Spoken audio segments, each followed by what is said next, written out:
That's the rig. First rig.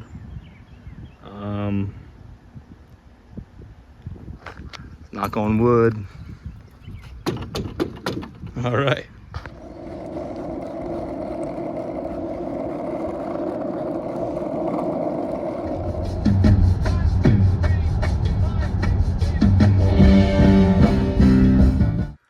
Maintaining sanity right now. I got breakfast for tomorrow already figured out. Don't gotta worry about it. Prepping her up for next couple days.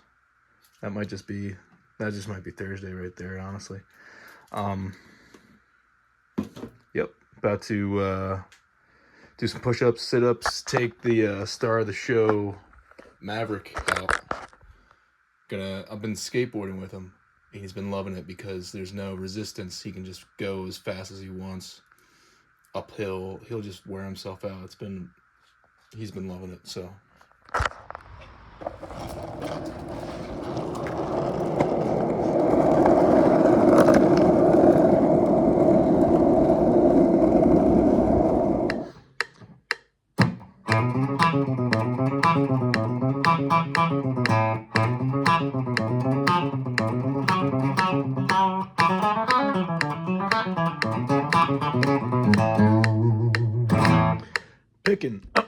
picking practice today. That's a really hard lick that I guess exercise or whatever I came up with that isolates a really big crutch in my picking. And I think in a lot of alternative picking is the hardest thing, the whole concept of alternative picking, it's always going up and down, up and down, up and down. But there's some circumstances like this one where, there's the hardest circumstance for me, and I think a lot of other people, is when you come to a point where you go down on one string, say it's the D string, but then your next note you want to play the upstroke, but it happens to be on the A string, so you end up going down on the D but back up on the A. So it's a big motion instead of going like that's the biggest jump. It's the biggest energy you need from your wrist. Obviously, it's going to slow some things down, but like if you isolate that motion and get it, that's what I'm trying to do in this, isolating that down on the D and up on the A. So like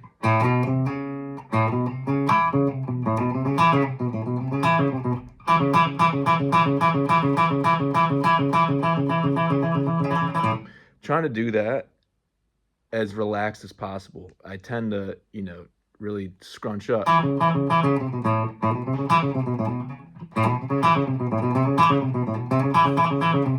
So it's like you have to like pick in a way that you go up and it doesn't come back and hit the D twice, but it hits the A. I'm trying to find the right plane of motion, like Steve Morse has found. And it gets really hard in the left hand in this part.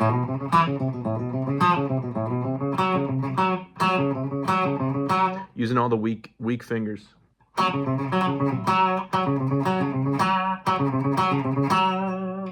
Trying not to get too much like this. I want to kind of keep it central. But sometimes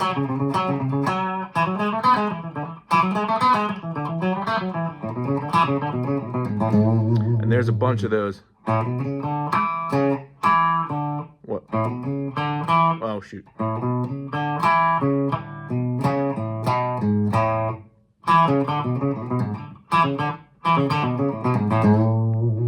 It's all that down. If I play like this, when the picks line up, like I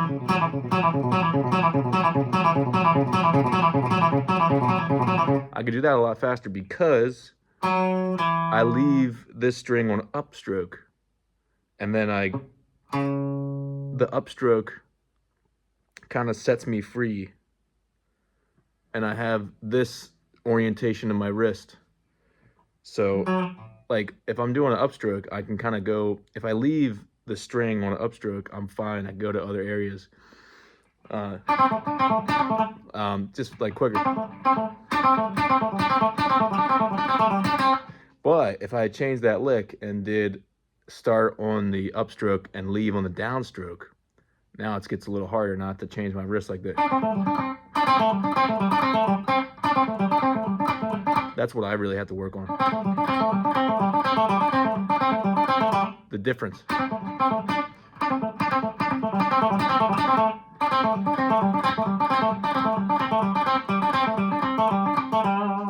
So that's what I'm working on. And I also like playing this lick by Steve Howe.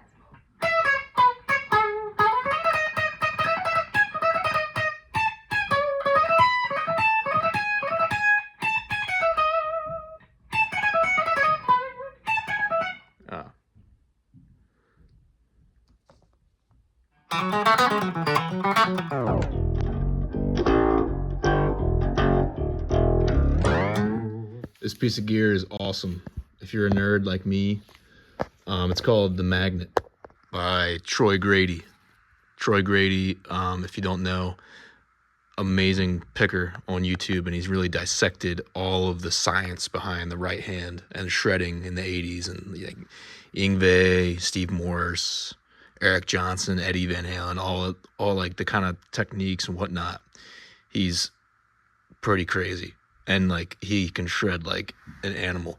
Basically what you do is like you would attach it over here, you put your phone through it, and then you got a good shot of the fretboard, and like you're able to see your right hand and see what you're doing right, see what you're doing wrong, dissect some videos. I don't use it as much as I should, but I've really been meaning to put it on my buddy Cooper's guitar, who, you know, shreds like an animal in Hammer 47. And I'm always admiring his picking technique and whatever, all his shredding stuff he does, because Cooper can shred like an animal. And I've been meaning to put it on his guitar and really see in slow-mo, up close, what he's doing. Stay on the lookout for that. I'm going to do that one of these days. But yeah, if you're a guitar nerd like me, you're always thinking about your right hand, you should get one of these. It's pretty sweet. We got dinner going down right here. Rice, ground beef, some eggs. Deadly combo.